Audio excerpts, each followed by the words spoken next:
Dengar itu hanyalah transitnya. Tujuan akhir mendengarkan adalah melakukan. So God hates talk without walk. Ya, Tuhan tidak suka yang namanya bicara, bisa talk, bisa menaruh dalam kata-kata fasih lidah, but no walk. Sama sekali nggak kelihatan dalam perjalanan hidup orang itu apa yang dia katakan. Tuhan tidak suka tong kosong nyaring bunyinya. Daripada kita banyak bicara, mending banyak berbuat. Biasanya orang yang tidak banyak berbuat, Dr. Dolittle, nggak banyaklah melakukan apa-apa. Seringkali malah justru yang gembar-gembor yang begitu. Loh, tak terkecuali kita sendiri loh, kita patut malu. Tong itu kalau kosong justru nyaring bunyinya kalau ditepuk. Bung bung bung seperti perut yang kembung. Tapi kalau berisi malah justru nggak mengeluarkan suara yang berarti. Biasanya orang yang pelit, jikalau dia sekali memberi, wah seluruh dunia tahu, dunia dalam berita. Tapi orang yang generous ya,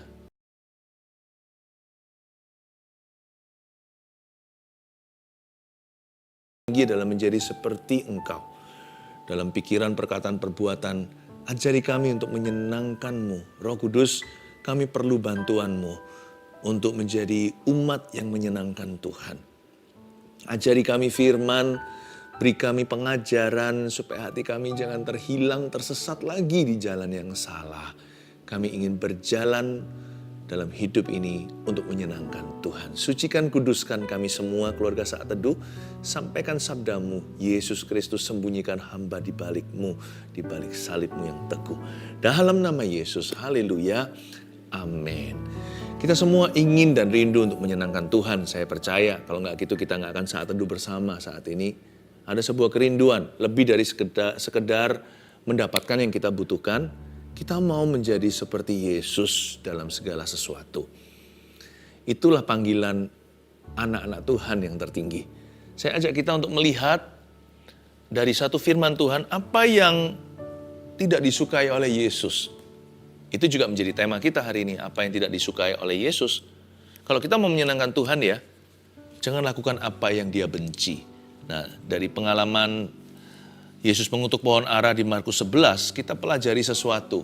Dan kita bisa hindari agar hidup kita itu penuh dengan buah-buah Roh Kudus. Agar kita penuh dengan buah kebenaran. Yesus mengutuk sebuah pohon.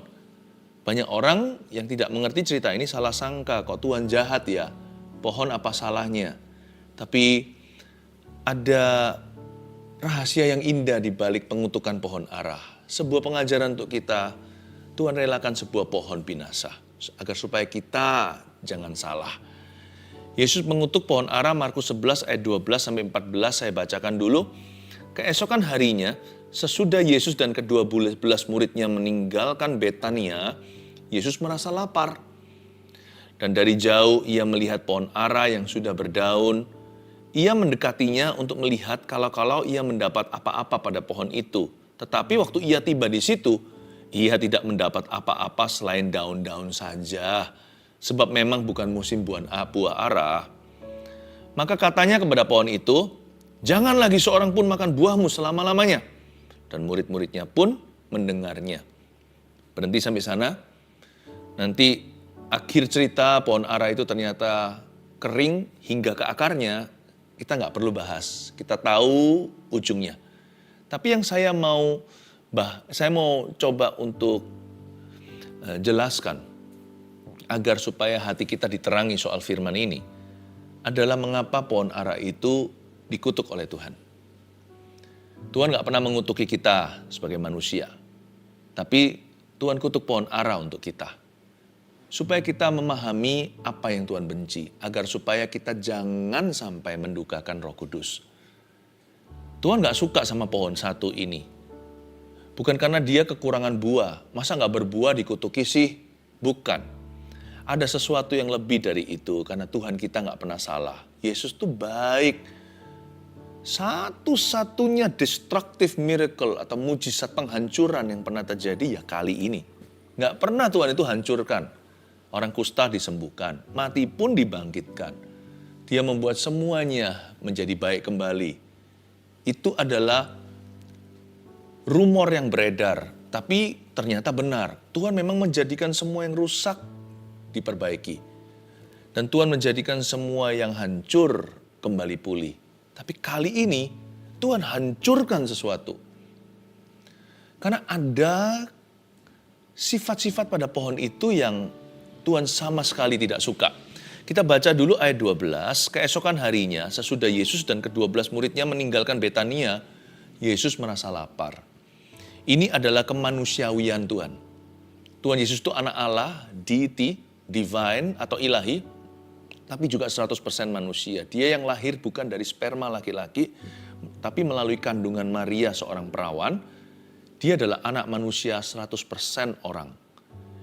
Dia adalah Allah atau firman yang menjelma menjadi manusia. Tapi dia juga 100%, selain 100% Allah, dia 100% manusia, dia bisa lapar di sini. Berarti Tuhan itu juga punya perasaan, hanya beda dengan manusia. Perasaan manusia itu sudah dipengaruhi dosa. Yesus tidak pernah berbuat dosa, tipu pun tidak ada di mulut atau lidah bibirnya.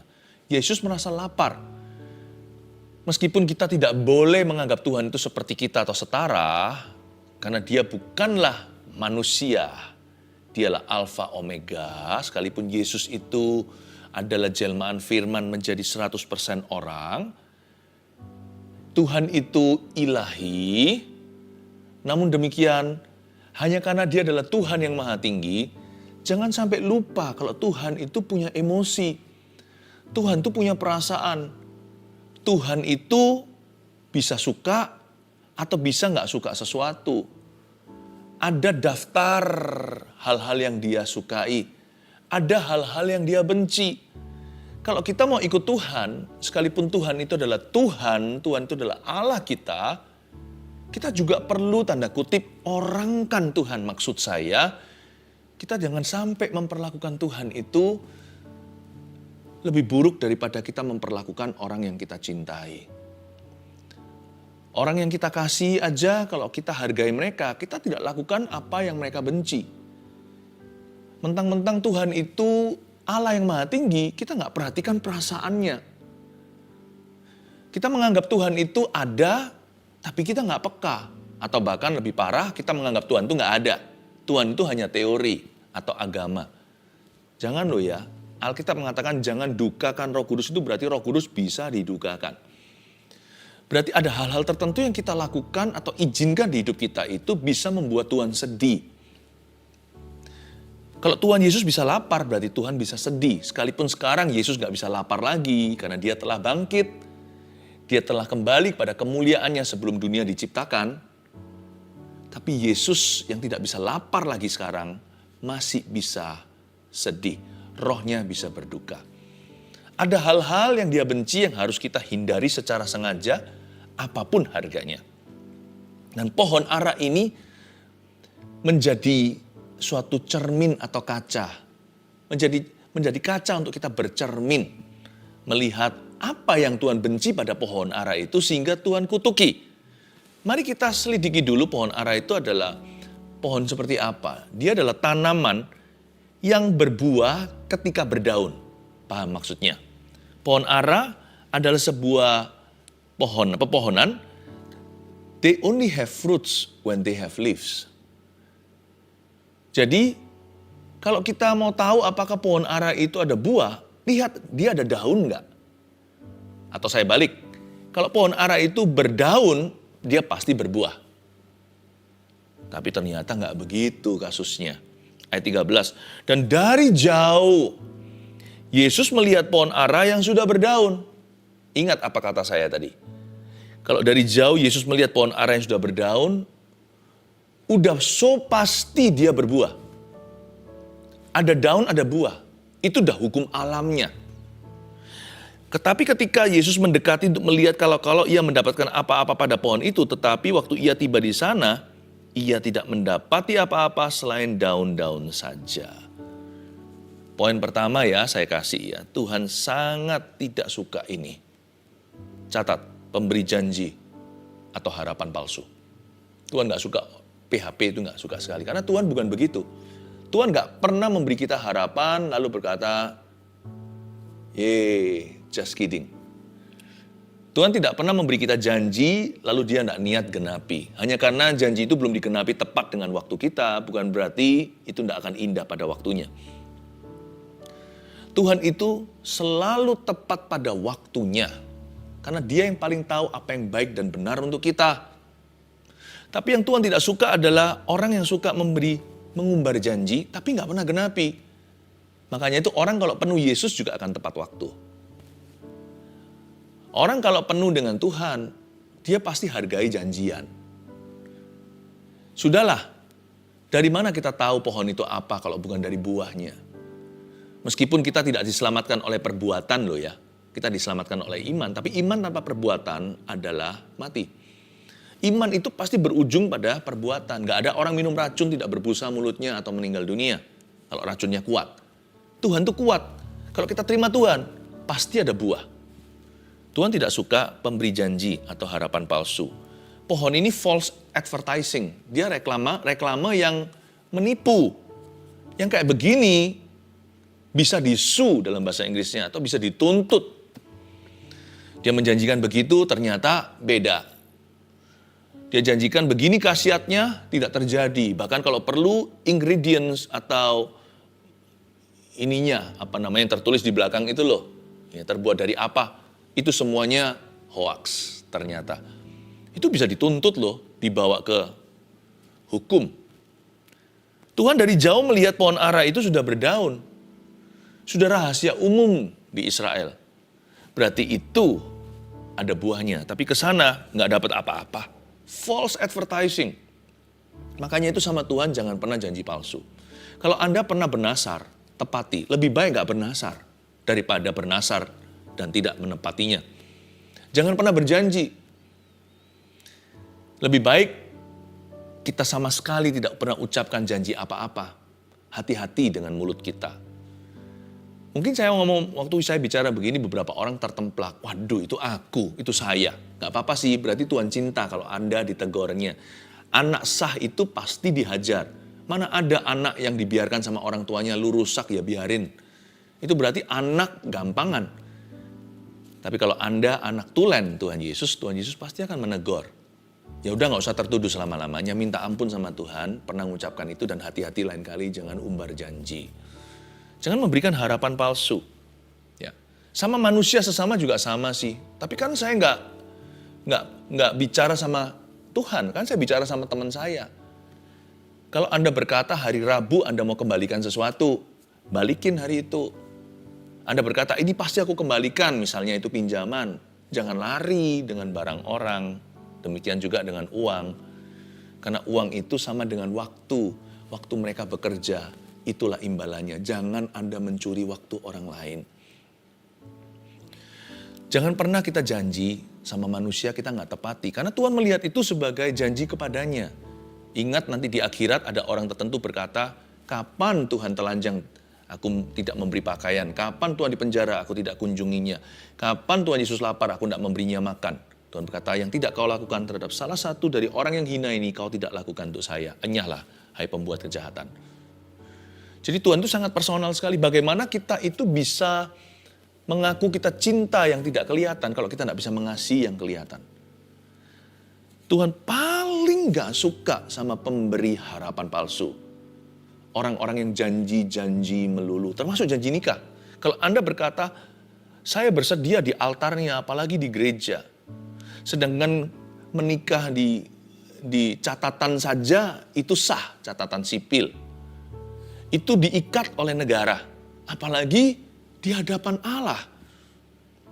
Kalau Anda berkata, saya bersedia, jangan ada pihak ketiga. Jangan ada teman tapi mesra. Jangan ada selingkuhan. Sebab Anda bukan janji sama pasangan, tapi pasanganku itu nggak layak terima cintaku lagi. Ya, Anda mungkin berkata pasangannya sekarang udah nggak nice, dia nggak pernah menghormati saya, atau dia nggak pernah mengerti aku. Cowok cewek kan beda. Kalau cowok lebih minta hormat, cewek lebih minta, perempuan lebih menuntut untuk dimengerti. Tapi itu bukan alasan. Pasangan Anda bisa gimana? Anda janjinya sama Tuhan. bahwa Anda akan bersedia, dalam janji nikah kan diucapkan wedding vow itu, dalam suka dan duka, sakit dan sehat, kaya miskin, suka duka loh. Ketika Anda berduka tetap harus setia, karena setianya bukan pada pasangan saja, sekalipun Anda merasa dia nggak layak dapat kesetiaan Anda. Anda sudah disumpah ceritanya di bawah nama Tuhan. Anda setia kepada Tuhan Yesus dalam pernikahan. Makanya kalau kita ingin hidup kita itu lihat berkat bukan lihat kutuk. Jangan langgar janji nikahmu. Bertobat nggak ada jalan lain sih. Nggak ada bypass, tidak ada jalan alternatif. Kalau Anda salah jalan, satu-satunya adalah rewind. Retrieve atau jalan kembali itu satu-satunya namanya pertobatan. Pertobatan itu menyesali dan meninggalkan. Ujung pertobatan itu bukan tobat. Ujung pertobatan itu tobat maksudnya. Ujung pertobatan itu bukan penyesalan. Ujung pertobatan ya tobat. Ujung pertobatan itu perubahan. Ujung sebuah pertobatan itu ketaatan. Nggak ada orang bertobat hanya supaya diampuni. Orang bertobat itu supaya berubah. Orang bertobat itu supaya taat kepada Allah. Kalau Anda salah jalan, tempuh jalan pertobatan.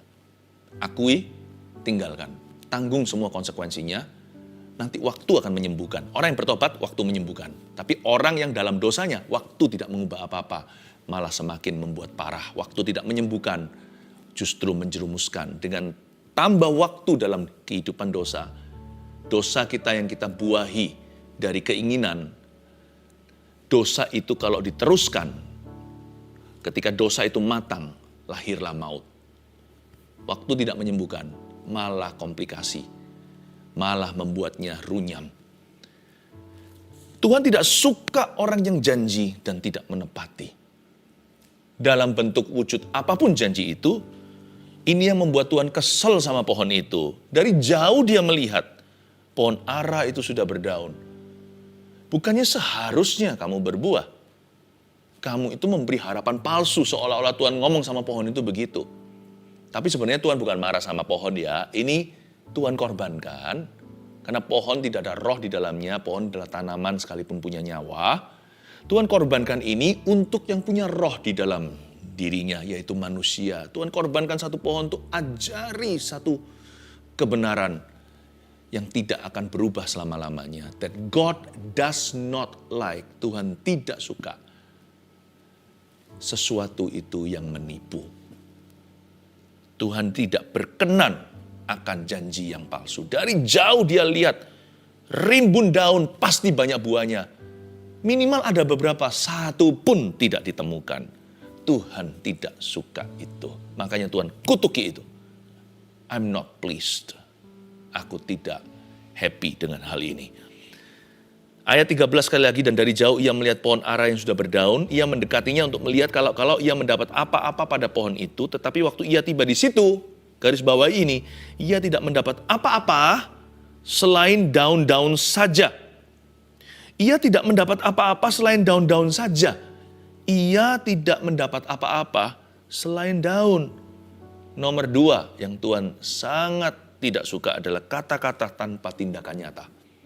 Bukan hanya janji-janji doang, tapi kata-kata kita itu harus konsekuen sampai ke tindakan. Mirip sih dengan janji palsu, tapi Tuhan tuh gak kagum dengan banyaknya kata-kata. Semua kita, apapun profesi, apalagi pengkhotbah. Saya punya satu prinsip dalam hidup ini, sebelum saya khotbahkan saya harus lakukan. Supaya apa yang saya khotbahkan itu ada otoritas dan wewenang. Setelah saya khotbahkan, saya harus melakukannya lagi, supaya saya hidup di dalam firman yang saya bagikan. Tuhan gak suka pendengar firman, Tuhan suka pelaku firman. Orang yang mendengarkan firman, lalu tidak melakukannya seperti orang yang memandang wajahnya di kaca atau di cermin, lalu sebentar lagi lupa. Orang seperti itu gak punya long term memory, semua daya ingatnya itu jangka pendek saja. Yang seperti ini gak bisa jadi orang. Seperti orang yang tidak menghargai kata-katanya sendiri. Orang yang seperti itu ya, orang seperti itu pelupa. Tuhan tidak mau kita pikun dengan firman Allah. Dan Tuhan juga tidak mau kita itu meremehkan kata-kata kita sendiri. Jangan anggap enteng setiap butir-butir peluru ABCD alfabet perkataan yang muncul dari mulut kita itu harus dipertanggungjawabkan. Setiap kata-kata sia-sia, kata Alkitab, akan diseret suatu hari ke pengadilan. Tuhan akan meminta pertanggungjawaban kita atas setiap perkataan yang pernah keluar dari mulut kita. Hati-hati gunakan mulutmu, hati-hati gunakan mulut kita. Yang Tuhan tidak suka adalah kata-kata tanpa tindakan nyata. Sama seperti Tuhan tidak suka daun-daun tanpa buah. Tidak sedikit di antara kita yang kita lihat di masyarakat, pohon-pohon yang rimbun daun namun tidak berbuah. Banyak sekali manusia di akhir zaman ini yang isinya hanyalah omongan belaka. Gak ada bukti nyata. Kata-kata indah, tapi tidak ada tindakannya. Dari sini kita mengerti bahwa yang Tuhan cari adalah pelaku firman. Tuhan tidak mencari pendengar saja. Memang untuk kita mengerti firman harus dengar dulu. Dengar itu hanyalah transitnya. Tujuan akhir mendengarkan adalah melakukan. So God hates talk without walk.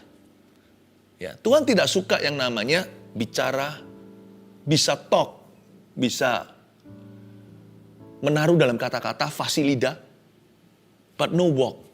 Sama sekali nggak kelihatan dalam perjalanan hidup orang itu apa yang dia katakan. Tuhan tidak suka tong kosong nyaring bunyinya. Daripada kita banyak bicara, mending banyak berbuat.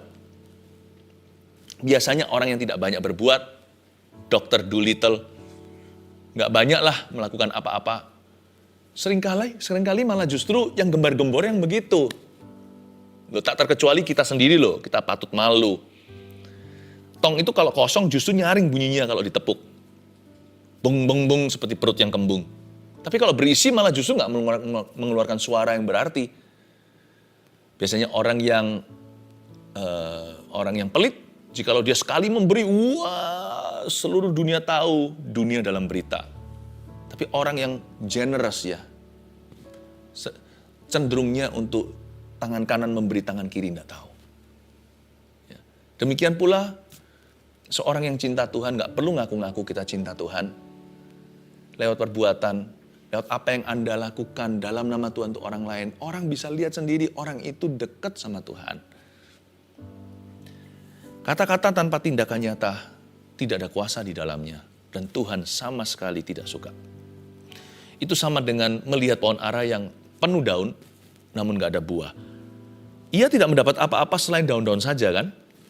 Sebab memang bukan musim buah ara. Nah di kalimat inilah kita bisa berpikir, kok gak fair ya Tuhan kutuk pohon ara. Kan pohon ara itu memang sekarang bukan musim buahnya. Nah gini loh, untuk bisa mengerti, memahami cara berpikir Tuhan. Sebab memang bukan musim buah ara. Pohon aranya bisa protes, loh ya gak berbuah. Kan bukan musimnya. Nah Tuhan juga bisa membantah. Kalau gitu kamu jangan berdaun loh. Aku tidak akan mengutukimu. Kalau kamu tidak berdaun, aku lumrah. Memang bukan musimnya. Anda ingat Anania Safira itu dikutuk karena apa? Dia itu mati dalam hadirat Allah. Karena apa? Bukan karena dia memberinya kurang. Petrus kan ngomong begini. Tadi sebelum kamu jual propertimu, itu kan uang milikmu, properti milik Anda. Anda berdua suami istri. Siapa minta itu dikasihkan untuk pekerjaan Tuhan? Nggak ada. Tapi sejak kau gaungkan, hello church. Ya. Sepertinya dia ingin seluruh gereja tahu. Dia berkata, ini pemberianku. Nggak ada yang tanya, nggak ada yang interview. Lanjut lagi kalimat berikutnya dan berkata, ini semua hasil penjualan properti atau rumah. Ku taruh di bawah kaki rasul-rasul. Nggak bisa dibodohi kalau rasul itu penuh dengan Yesus. Kalau Rasul Petrus penuh Roh Kudus, dia berkata, kamu bilang apa tadi? Semua. Mendingan kamu nggak pernah munculin daun. Maka kamu nggak salah. Dan dari awal siapa yang minta? Tapi karena kamu menggaungkan dan mencetuskan dengan sengaja, dua-dua, sama-sama, itu sudah konspirasi. Berkata, ini 100% hasil penjualan. Ku taruh di bawah kaki. Semua orang tepuk tangan. Wow, generous. Orang membeli sedikit, ini memberi semua. Wow. Petrus berkata, bohong kamu. Separuh kamu simpan. Andai kata kamu tidak ngaku begitu, kamu tidak berdosa. Semua 100% itu milikmu, siapa yang minta. Tapi karena kamu kasih 50%, tapi kamu tunjukkan down 100%, orang dapat ide yang salah. Orang ini luar biasa. Kenapa kamu mau curi glory? Lihat orang itu, orang muda yang di sebelahku itu, sebentar lagi akan angkat jasadmu. Bum, langsung mati. Pasangannya satunya lagi, istrinya berikutnya, yang suami dulu yang dipukul Tuhan. Selalu kan pria sebagai kepala keluarga. Ditanyai, betulkah ini 100% penjualan? Kasih kesempatan kedua, Tuhan itu baik. Lewat Petrus memberi dia kesempatan. Iya betul, nggak tahu kalau suaminya sudah meninggal. Dia berkata, orang yang di samping ini juga akan mengangkat jasadmu, barusan suamimu digotong sama mereka. Kenapa kamu mencoba menipu Roh Kudus di rumah Allah? Kalau mereka nggak ngaku atau menggaungkan begitu atau mencetuskan dusta, mereka nggak salah loh. Pohon ara itu kalau nggak berdaun, dia nggak menipu siapa-siapa. Dia juga nggak menipu Yesus. Pohon ara hari itu mencoba menipu Tuhan. Kalau enggak, Tuhan nggak mungkin akan kutuki. Sebab pohon ara yang lain gundul-gundul semua. Karena memang bukan musim berbuah. Belum musimnya. Tapi yang satu ini fluffy, yang satu ini flamboyan. Wah, semua orang kagum, tapi waktu dideketin, ompong ternyata. Tuhan berkata, sekalipun ini bukan musim buah ara, tapi tidak dibenarkan kesombonganmu itu. Hai pohon, kamu terlalu banyak ngomong dan bicara. Tapi perbuatanmu 10%, setengahnya pun tiada. Tindakan nyatanya itu loh, jauh daripada pengakuannya. Tuhan berkata, terkutuklah pohon yang punya attitude seperti ini. Murid-muridnya mengertilah. Kita sekarang memahami ternyata itu yang Tuhan benci. Makanya nomor 3, catat ini. Tuhan paling benci dosa pura-pura atau kemunafikan. Jadi pohon ini dihukum bukan karena the lack of fruit atau kekurangan buah atau tiada berbuah. Pohon ini dikutuk karena being pretentious. Pohon ini dikutuk karena pretending atau karena pura-pura. Dia ingin menciptakan kesan bahwa dia pohon yang luar biasa. Rimbun daunnya pasti ada buah. Dia dikutuk Tuhan karena pretending, karena pura-pura. Inilah hati Tuhan terhadap orang Farisi dan ahli Taurat. Tuhan sekalipun memberi mereka kesempatan dan peringatan, mereka tidak bertobat. God hates pretension. Tuhan benci sekali pura-pura. Tuhan gak benci kita ya. Tuhan pun benci dosa kepura-puraan. Tuhan paling benci kemunafikan.